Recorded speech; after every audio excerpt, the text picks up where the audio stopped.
انا محض به همین خاطری آلوده ساختنی تفکری همین مردم، این نهضتی ها از خارج کشور ایستاده باز سر کردن، میخواهند که همون خالیگاهی تفکری همین جوانان پر کنند با اندیشه های غرض‌آلود و منفعت جویانه و منفعت خواهانه، هم خودشون و هم خواجگان خارجیشون، و همین دولت ناآرام کنند. به قول استاد بازار صابر،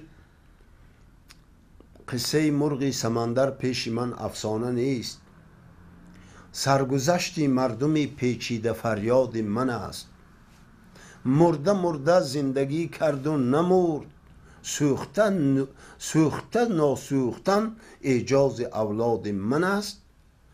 هرچند کشتن خواستند، هرچند کشتن خواستید، اما این مردم نمردند و از زیر خاکستر از نو احیا شد و دولت ساختیم و امروز دولت تاجیکستان با تشبس‌های سازنده‌اش در عرصه جهانی انگشت نما است، لیکن شما دیدن نمیتوانید.